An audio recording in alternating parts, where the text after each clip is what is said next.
우리가 에스겔서를 보면요, 하나님께서 에스겔을 그 환상 중에 골짜기에 데려가셔서 거기에 해골과 뼈다귀가 가득한데, 에스겔아, 이 뼈다귀들이 살겠느냐? 살겠습니까? 우리 인간의 상식으로 불가능이죠. 그런데 에스겔은 살 수 있습니다, 살지 못합니다, 이런 말 하지 않았어요. 에스겔은 뭐라고 했습니까?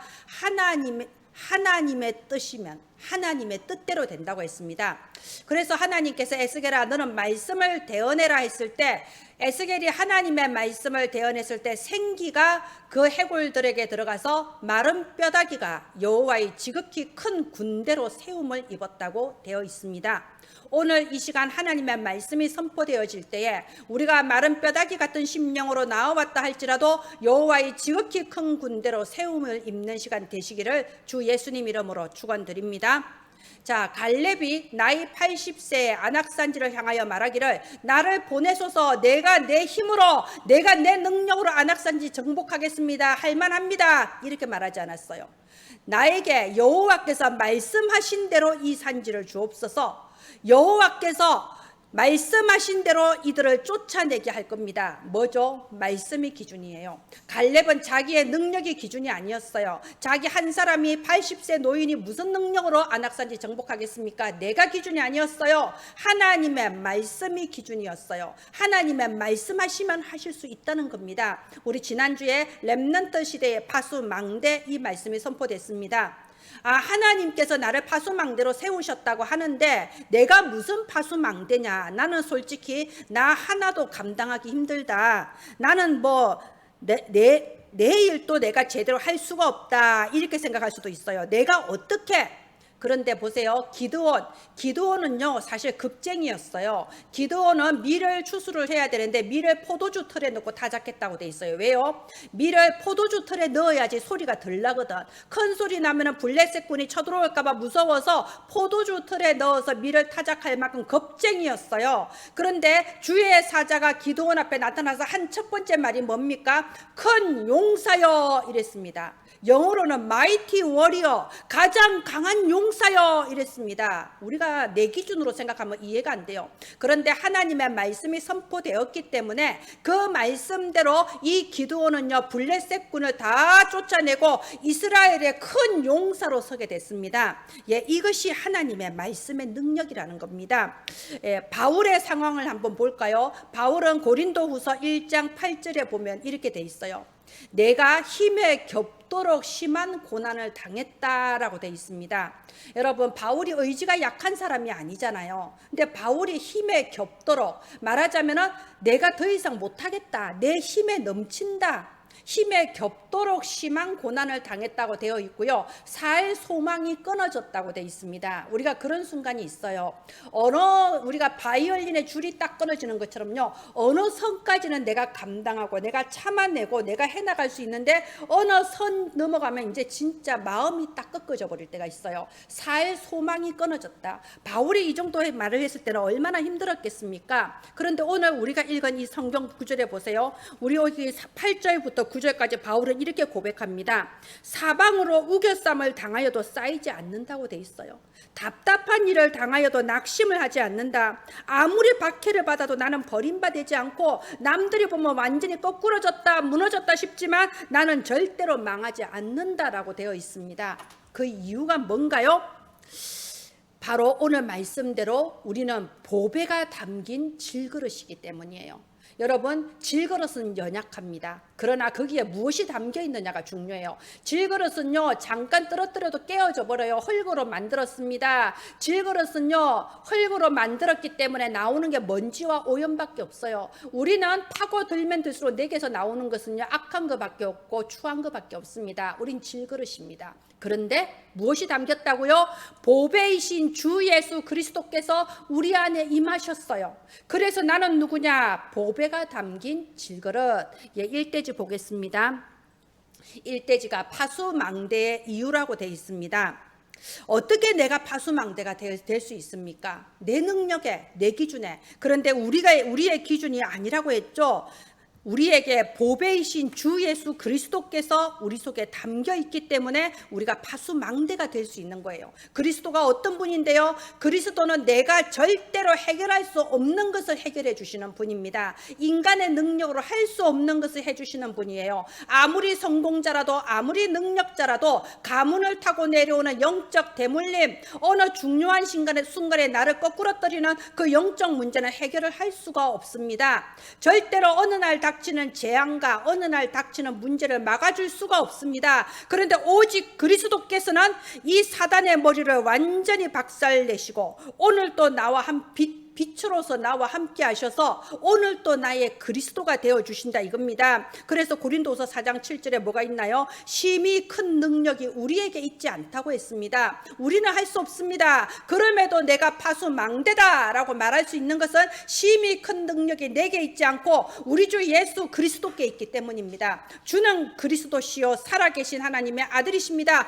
그분이 24시 영원하도록 나와 함께 하십니다. 내가 누구냐? 나는 보배가 담긴 질그릇입니다. 그래서 고린도후서 1장 21절 22절 보세요. 내가 누구라고 되어 있습니까? 고린도후서 1장 21절 22절에 보면요, 너희를 그리스도 안에서 굳건하게 하신다고 되어 있습니다.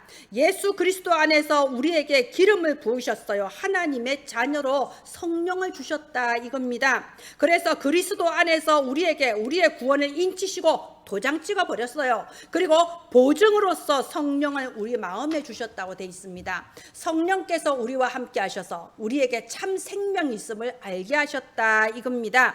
그리고 고린도후서 3장 6절부터 11절 보세요. 원래 이번 주가 고린도후서 3장을 할 주잖아요. 그런데 3장 6절 11절 함께 보겠습니다. 하나님은 우리를 새 언약의 일꾼으로 부르셨다고 되어 있어요. 하나님은 우리를 새 언약의 일꾼 되기에 만족하셨으니 심지어 우리를 보고 만족하셨다고 되어 있습니다. 능히 새 언약의 일꾼 될 만하다라고 만족하셨다는 거예요. 새 언약이 뭔데요? 예수 그리스도께서 이 땅에 오셔서 새 언약의 시대를 여셨습니다. 구약 시대에는요 율법이었어요. 율법으로서 구원이 좌우된다 이겁니다. 그래서 여기 3장 6절부터요 보면요 중요한 부분이 있어요. 율법 조문으로 하지 않고 오직 영으로 함이니 율법 조문은 죽이는 것이요 영은 살리는 것이니라. 구약 시대에는 모세가 호렙산에 올라가서 돌에 새긴 율법을 가지고 왔습니다. 그 율법은 낱낱이 우리가 무엇이 죄이며 무엇을 하지 말아야 될 것을 다 알려주는 거예요. 근데 그거는 뭡니까? 결국 네가 죄인이라는 거예요. 네가 얼마나 죄인인지 스스로 알아라. 죄를 알려주는 정죄와 비판이고 그 결국은 죽이는 겁니다. 이 땅에 율법의 조문을 해서 죽지 않을 인간 하나도 없어요. 그럼에도 불구하고 이런 죽이는 율법을 심부름했음에도 불구하고 모세의 영광이 얼마나 크든지 우리가 구약 성경에 보면요 모세가 이 얼굴에 수건을 덮었다고 돼 있어요. 왜냐하면 모세의 얼굴에서 하나님의 영광의 빛이 팍 나는데 이 백성들이 볼 수가 없는 거예요. 그래서 수건을 덮고 다녔다고 돼 있어요. 근데 여기 보십시오. 여기 보면요 9절에 정죄의 직분도 영광이 있은즉 의의 직분은 영광이 더욱 넘치리라. 사람의 죄를 판단하고 정죄하는 직분도 그렇게 영광스러운데 하물며 그 모든 죄에서 우리를 살리는 복음, 모든 죄에서 우리를 구원하는 이 살리는 복음의 일꾼, 새 언약의 일꾼은 얼마나 영광스럽냐, 지금 그 말씀인 거예요. 그래서 11절에 보세요. 없어질 것도 영광으로 말미암았은즉 길이 있을 것은 더욱 영광 가운데 있느니라. 여러분 모세가 전해준 율법은 예수 그리스도께서 새 언약의 시대를 열므로써 없어진 거예요. 예수님이 새 언약의 시대를 열므로써 율법의 요구를 십자가에서 완전히 완성시켜 버렸어요. 율법을 없앤 게 아니라 율법을 완성시켜 버리신 거예요. 그래서 이것은 없어질 것도 영광이 있다 이러는 거예요. 그런데 뭐죠? 영원히 있을 것, 우리에게 생명을 주시는 그리스도의 복음은 영원히 있을 것입니다. 그런데 우리를 이 그리스도의 복음 전하는 자 새 언약의 일꾼으로 우리를 부르시고 만족하셨다고 돼 있어요. 이게 얼마나 큰 영광입니까? 자, 고린도후서 4장 16절 18절 보세요. 오늘 우리가 읽지는 않았지만 사실은 4장 전체가 이번 주 말씀이죠. 이렇게 영광스러운 우리가, 여기 16절에 우리의 겉사람은 낡아지나 우리의 속사람은 날로 새로워지도다. 우리가 이렇게 영광스러운 새 언약의 일꾼으로 하나님의 파수망대로 부름을 받았는데도 우리는 내 겉사람을 보고 낙심한다 이겁니다. 내 현실의 작은 문제 때문에 우리는 낙심해 버리고 내가 누구인지 내 정체성을 잃어버린다 이거예요. 그래서 여기 17절에 보세요. 우리가 잠시 받는 환난에 경한 것이 지극히 크고 영원한 영광에 중한 것을 우리에게 이루게 함이니 잠깐 왔다 가는 그 현실 문제에 낙심하지 마라. 크고 영원한 영광에 중한 것이 너희에게 기다리고 있다. 그래서 18절에 우리가 주목하는 것은 보이는 것이 아니고 보이지 않는 것이니 보이는 것은 잠깐이요 보이지 않는 것은 영원함이니라. 여러분 무슨 뜻입니까? 여러분 왜 어떤 사람은 하나님을 모르고 불신자로서 살고 왜 어떤 사람은 하나님을 믿고 하나님의 자녀로 살까요? 그런데 때로는요 불신자는 저 해외 유학까지 갔다 온 엘리트고 하나님 자녀는 길에서 배추 파는 사람일 수도 있어요. 그러면 참 이해가 안 되잖아요. 왜 저렇게 똑똑한 사람은 하나님을 안 믿고 이렇게 될 수도 있잖아요. 근데 여러분 하나님의 자녀 구원받은 사람의 특징은 뭐냐면요, 영의 크기가 굉장히 큰 거예요. 세상 사람들은 자기 배운 거나 지식에 상관없이 눈에 보이는 것으로 만족합니다. 내게 명예가 있고 세상에 부귀영화가 있으면 만족하는 거예요. 사람의 그 행복이 내게 있으면 그걸로 만족할 정도의 영의 크기밖에 안 돼요. 근데 왜 우리는 하나님의 자녀냐? 우리는 그런 눈에 보이는 걸로 만족이 안 되는 겁니다. 여러분 스스로 생각해 보세요. 여러분 돼지처럼 밥 많이 먹고 좋은 집에 살면 행복할 것 같습니까? 행복할 것 같죠? 아닙니다. 막상 여러분은 내가 그걸로 만족이 안 되는 사람이란 걸 알 거예요. 하나님은 우리의 영의 크기를 아주 크게 해서요 눈에 보이는 것을 넘어서서 보이지 않는 거 영원한 것을 추구하게 하셨어요. 하나님이 주시는 영원한 보좌의 축복으로만 우리는 만족할 수가 있는 겁니다. 그래서 우리가 보는 것은 눈에 보이는 것이 아닙니다. 보이지 않는 영원한 하늘의 영광을 바라보고 우리를 구원하신 주 예수 그리스도 생명의 복음을 우리가 만족하는 겁니다. 자, 그래서 우리의 신분은 어떤 사람이냐? 고린도후서 6장 봅시다.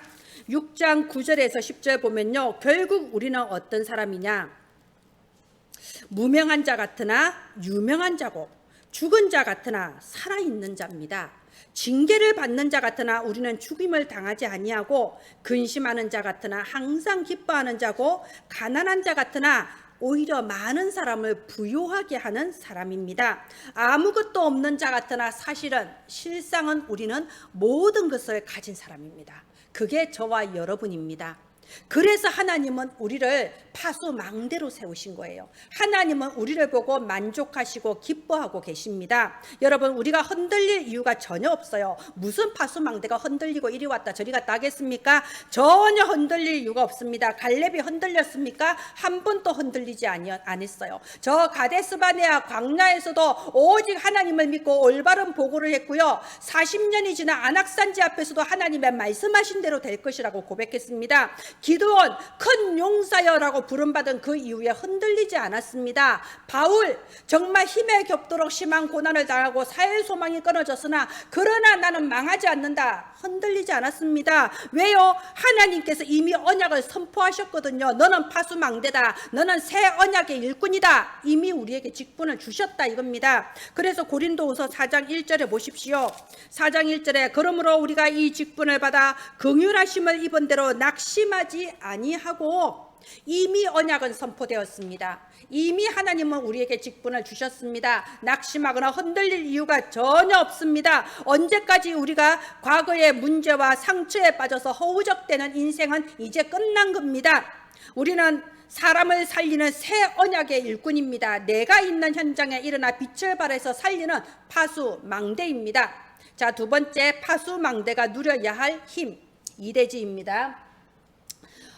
눈이 열려야 됩니다. 우리가 제일 중요한 거는요, 눈이 열려야 보이고 보여야지 흔들리지 않는 거죠. 자, 눈이 열려야 됩니다. 무슨 눈이냐? 첫 번째, 사실을 보는 눈이 열려야 돼요. 보통 사람들은 사실조차 제대로 못 봅니다. 사람들의 말에 휘둘리고 내가 가지고 있는 고정관념에 휘둘리고 내 입장에 휘둘립니다. 우리는 사실을 객관적이고 정확하게 볼 수 있는 눈이 열려야 됩니다. 지금 이 시대는 어떤 시대인가요? 말세예요. 자, 마태복음 디모데후서 3장 1절 9절에 보면요, 말세에 고통하는 때가 이른다고 되어 있습니다. 예, 고통하는 때예요. 그래서 사람들이 자기를 사랑하고 하나님보다 자기를 더 사랑해요. 돈을 사랑하고 결국은 내 육체의 쾌락과 행복을 사랑하는 겁니다.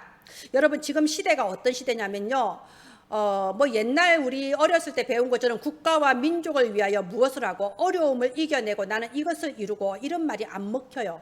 뭔 소리냐? 전혀 환영받지 못합니다. 왜냐하면 전부 너무너무 개인주의예요. 내가 제일 중요하거든요. 뭐 국가와 민족 전 세계 무슨 소용이 있어? 내가 잘 먹고 잘 살아야지. 내가 힘든데, 지금 내 마음 상태가 우울하고 힘든데. 예, 그래서 정말 우리 세대하고는요, 지금 젊은 사람들은요, 전혀 포인트가 다릅니다. 아주 완전 달래버려요. 이번에 제가 저는 극동방송을 항상 듣고 다니는데요, 올해 표가 뭐 그거더라고요. 올해 표인가 모르겠어요. 우리 인생의 목적은 행복이 아니고 거룩입니다.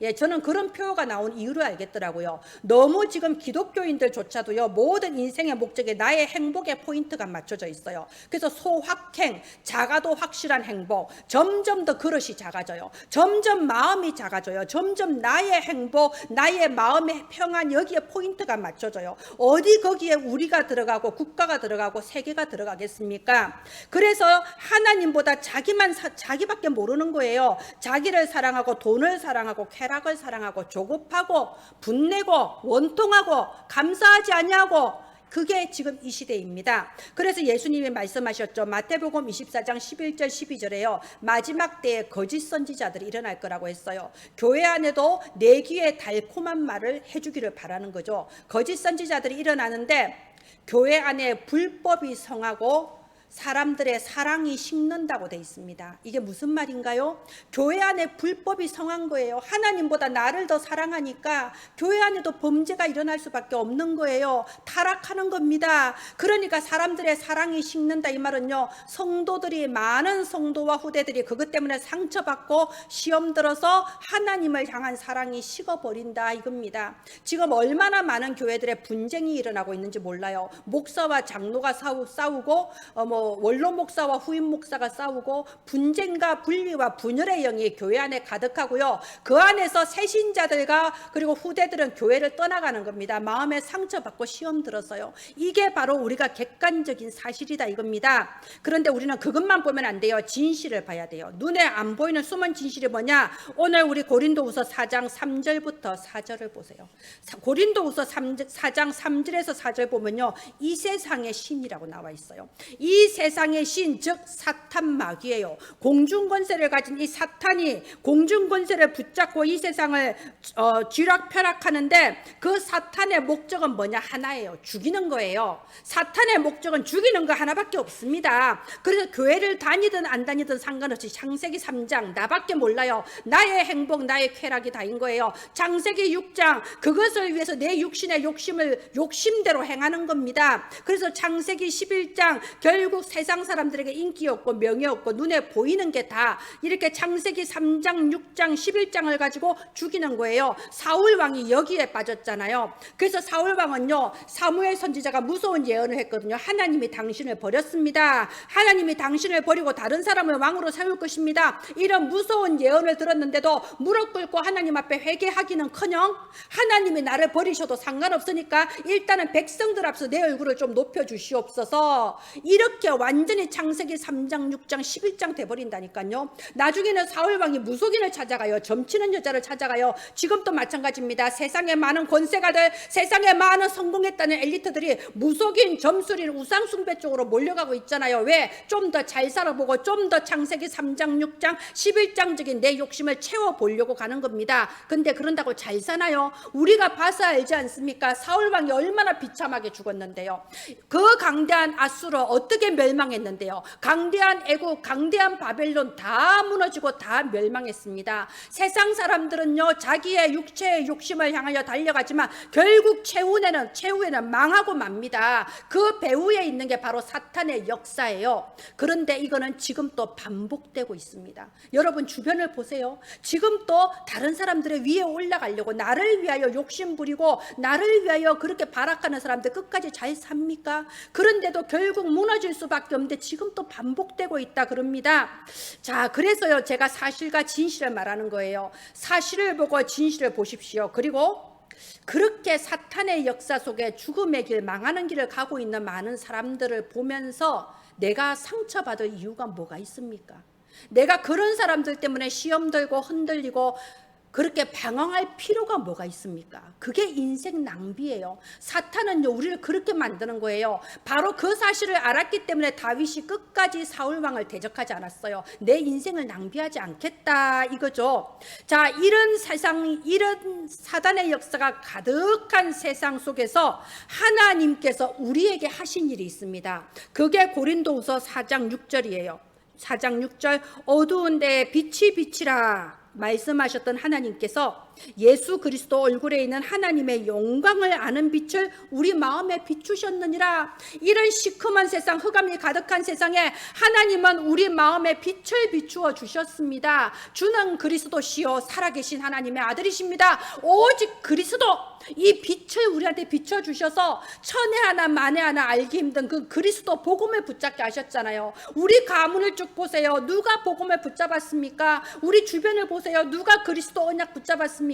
하나님께서 우리에게 빛을 비추어 주셨어요. 그리스도를 아는 빛을 비추어 주셨습니다. 그렇다면 우리는 더 이상 다른 사람 때문에 상처받고 시험들고 이럴 필요가 없습니다. 우리의 할 것은 뭐냐? 사실과 진실을 정확하게 보는 눈을 열고 영적 싸움을 해야 됩니다. 우리는 이제부터 하나님이 주시는 힘을 얻어서 이 악한 세상에, 이 세상 신 마귀 사탄을 향하여 영적 싸움을 시작해야 됩니다. 그래서 고린도후서 6장 1절에서 2절 보세요.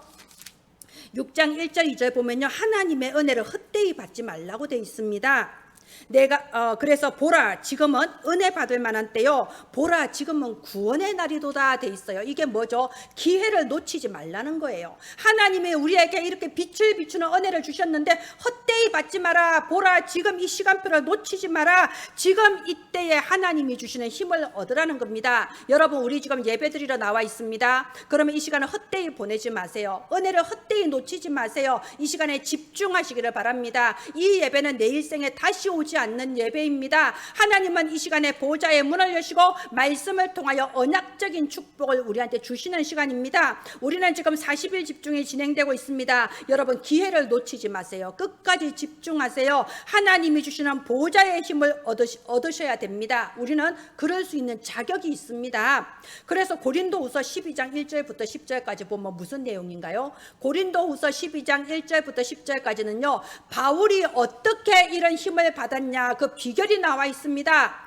그 성경에 보면요, 바울이 셋째 하늘이란 말을 했어요. 여러분, 눈에 보이는 첫째 하늘을 넘어서서 우리가 사실과 진실을 보는 둘째 하늘을 넘어서서 셋째 하늘을 말하고 있습니다. 이것은 눈에 안 보이는 하나님의 나라를 말하고 있는 거예요. 내가 몸 안에 있었는지 몸 밖에 있었는지 모르겠다고 돼 있어요. 그 정도로 깊은 기도 속으로 들어간 겁니다. 여러분, 이러한 기도의 맛을 아시죠? 우리가 깊은 기도 속에 들어가면 정말 세상이 안 보여요. 나와 그리스도만 보이고요, 조금 더 깊이 들어가면 나도 없어져요. 오직 그리스도만 보입니다. 이런 깊은 기도가 바로 바울이 누렸던 힘이에요. 바울이 어떠한 일 속에서도 넘어지지 않고 무너지지 않을 수 있었던 그 힘이에요. 우리가 정말 이 깊은 기도를 통하여 하나님이 주시는 이 보좌의 힘을 누리기를 바랍니다. 그래서 지금 계속해서 호흡기도 393 보좌의 축복이 계속 나오잖아요. 여러분, 393이 아무 문이 아닙니다. 성경에 나와 있는 하나님이 태초로부터 우리한테 주신 축복이 393이에요. 성삼위 하나님, 9가지 세팅, 3시대,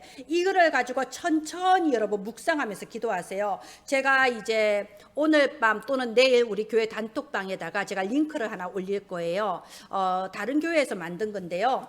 아주 천천히 이렇게 들으면서 묵상만 해도 393이 묵상되는 그렇게 잘 만들었더라고요. 여러분, 내 것입니다. 393이 남의 거 아니에요. 내 거예요. 그런데 내가 그걸 딱 잡아야 돼요. 안 잡으면 놓친다니까요. 이 393 집중기도 깊은 호흡하시면서 하나님이 주시는 이 바울이 누렸던 그 힘을 누리시기를 바랍니다. 자, 결론 보겠습니다. 결론.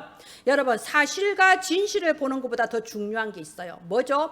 지금 이 모든 사건, 모든 일들을 통해서 하나님이 반드시 이루어 나가실 영적인 비전을 보는 겁니다. 결국 이게 진짜예요. 사람의 뜻대로 안 됩니다. 하나님의 비전대로 되어집니다. 하나님의 계획만이 영원히 있습니다. 하나님이 뭐라고 하시나요? 내가 누구냐? 너희는 보배가 담긴 질그릇이라고 하셨어요. 이게 하나님의 비전입니다. 내가 누구냐? 너희는 보좌의 힘을 누릴 자격이 있는 자라고 하셨어요. 내가 누구냐? 너희는 새 언약의 일꾼이라고 하셨어요. 내가 누구냐? 너희는 파수망대라고 하셨습니다. 이미 하나님께서 말씀을 선포하셨어요. 그리고 이것은 하나님이 이루어 나가시는 겁니다. 여러분, 그렇다면 여러분에 있는 모든 업의 현장을 생각해 보세요. 여러분의 업의 현장은 여러분이 그냥 싫은데 억지로 출근해서 하루하루 버티고 카드값 갚으려고 있는 그런 직장이 아닙니다. 여러분의 일터는 뭐냐? 하나님이 주신 선물이에요. 우리에게 만약에 직장이 없다면 우리가 어떻게 교회를 섬기며 우리가 어떻게 오늘 이렇게 예배드리러 나올 수 있겠습니까? 우리가 어떻게 후대를 기를 수 있으며 우리가 어떻게 237 나라 선교할 수 있겠습니까? 하나님께서 내게 주신 축복이에요. 그 직업이 천하든 뭐 고기하든 상관없습니다. 나의 모든 업은 하나님이 주신 선물이다. 그리고 또 두 번째, 나의 모든 업은 하나님이 나를 파송하신 곳이다. 이게 제일 올바르게 보는 겁니다. 하나님은 그곳을 살리라고, 문화를 바꾸라고 나를 그 직장에 보내셨지, 거기서 왕따 당하고 거기서 자존심 상하고 거기서 망해라고 보내신 게 절대 아니에요. 그렇겠지요? 그렇다면 우리가 아침에 일터에 갈 때 뭘 가져가야 되냐? 무기를 가져가야 됩니다. 우리가 무기를 가져가지 않으면요, 요셉처럼 노예가 돼버려요. 요셉처럼 죄수가 돼버려요. 내가 직장 가서 거기에 노예고 죄수가 돼버린다니까요. 무기를 가져가야 돼요. 무기가 뭡니까? 기도의 비밀을 가져가세요. 여러분, 내가 기도할 수 있으면 그 노예로 끌려간 곳이 나의 축복이 되고 죄수로 끌려간 곳이 나의 선교지가 되는 겁니다. 우리가 직장 나갈 때 핸드폰 꼭 챙겨서 나가죠. 혹시 빠지면 다시 돌아가죠. 기도의 비밀을 들고 가시기를 바랍니다. 그래서 내가 있는 현장에 영적 문제 당한 자, 혹시 지금 재앙당하고 있는 사람들이 있으면요, 그 사람들이 깊은 기도 속으로 들어갈 수 있도록 도우세요. 내가 어떠한 메시지를 하거나 어떤 육신적인 도움 이전에요, 결국 그 사람의 재앙, 그 사람의 영적 문제 해결해 주실 수 있는 분은 그리스도 한 분밖에 없습니다.